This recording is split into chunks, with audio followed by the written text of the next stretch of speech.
মাঠে ম্যাডামের জন্য দোয়া করছি। আমরা দেখছি, খেয়াল করছি, আমাদের নেতৃবৃন্দ যারা আছেন, ঢাকা কেন্দ্রীয় নেতৃবৃন্দ সহ বাংলাদেশের কোথাও কোনো জায়গা আজ থেকে 5-7 দিন 10 দিন হলো আমাদের নেতাদের কারো চোখে ঘুম নাই। ম্যাডাম অসুস্থ, ম্যাডাম কখন ভালো হবে, এই সংবাদের জন্য আমরা বসে আছি। সাংবাদিক ভাইরা, আল্লাহ রাব্বুল আলামিন, তুমি এই জাহানের মালিক। আল্লাহ, তোমার কথা ছাড়া গাছের পাতা লড়ে না। ইয়া আল্লাহ, ইয়া রাব্বুল আলামিন, ইয়া আমিন। ইয়া আল্লাহ, তোমার কাছে ফরিয়াদ।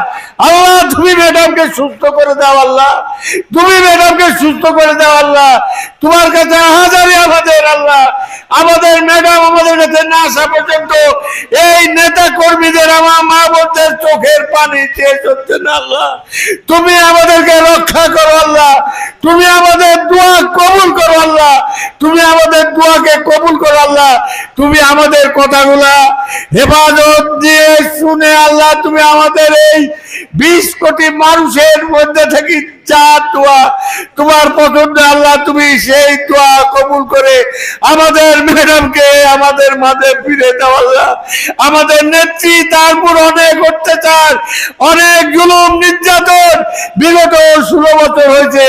আল্লাহ, তিনি আমাদেরকে ত্যাগ করে কোনো দেশে আশ্রয় নেয়নি। আল্লাহ, তিনি কোনো সময় পালিয়ে যায়নি। আল্লাহ, তিনি গর্ব করে বলেছিল, আমার নেতা কর্মীকে রেখে আমি কোনো জায়গায় যাইব না। সেই নেতা যদি আজকে মৃত্যুর সাথে পাঞ্জা লড়ছে, আল্লাহ, তুমি তাকে রক্ষা করো। ইয়া রব্বুল আলামিন, তুমি তাকে রক্ষা করো, কারণ তুমি রক্ষা না করলে আমার ম্যাডাম বাঁচবে না। আল্লাহ, তুমি তাকে রক্ষা করো।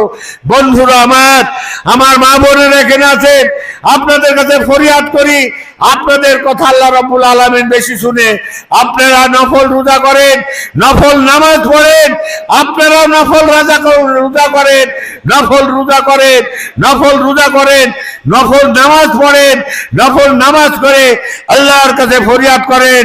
আল্লাহ মানুষের কথা শুনে, আল্লাহ যখন মানুষ নির্যাতিত হয়, যখন মানুষ জুলুমের শিকার হয়, তখন ঠিকই আল্লাহ তাকে রক্ষা করে।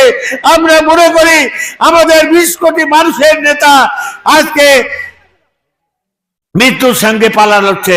আল্লাহ, তুমি তাকে রক্ষা করো। ইয়া রাব্বুল আলামিন, এই নেতা যখন ভারতে দাঁড়িয়ে, জাতিসংঘে দাঁড়িয়ে এই নেত্রী, এই বেগম খালেদা জিয়া দিতেন ঐতিহাসিক ভাষণে বলেছিলেন, আমি ফারাক্কার নতুন ইচ্ছার পানি চাই, কোনো আপোষ করব না। এই কথা বাংলাদেশ সৃষ্টি হওয়ার পর্যন্ত, আজ পর্যন্ত কোন নেতা ঐতিহাসিক জাতিসংঘে কে বলতে পারেনি। তিনি আপোষহীন ছিলেন, তিনি আপোষ করেন অন্যের কাছে, জুলুমের কাছে কোনোদিন মাথায় নত করেনি। আগামী দিনও আমরা চাই আমার নেতা যদি আজকে জীবিত থাকে, তার নেতৃত্বে বাংলাদেশ জাতীয়বাদী দল আরো শক্তিশালী। আল্লাহ রাব্বুল আলামিন, তুমি আমাদেরকে রক্ষা করো। আল্লাহ, তুমি আমাদের ম্যাডামকে ফিরিয়ে দাও। আল্লাহ, পরিশেষে সবাই আপনারা দোয়া করবেন, সবাই আমার ম্যাডামের জন্য রোজা করবেন, নামাজ পড়বেন, মা বোনেরা রোজা করবেন, নামাজ পড়বেন।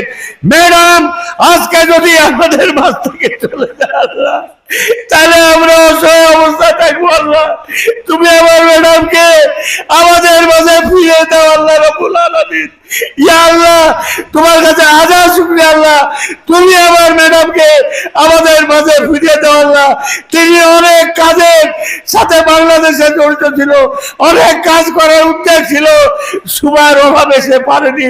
আগামী দিন স্বপ্ন দেখছিল। আল্লাহ, এই স্বপ্নটা তাকে বাস্তবায়ন করার সুযোগ আল্লাহ রাব্বুল আলামিন তুমি দাও।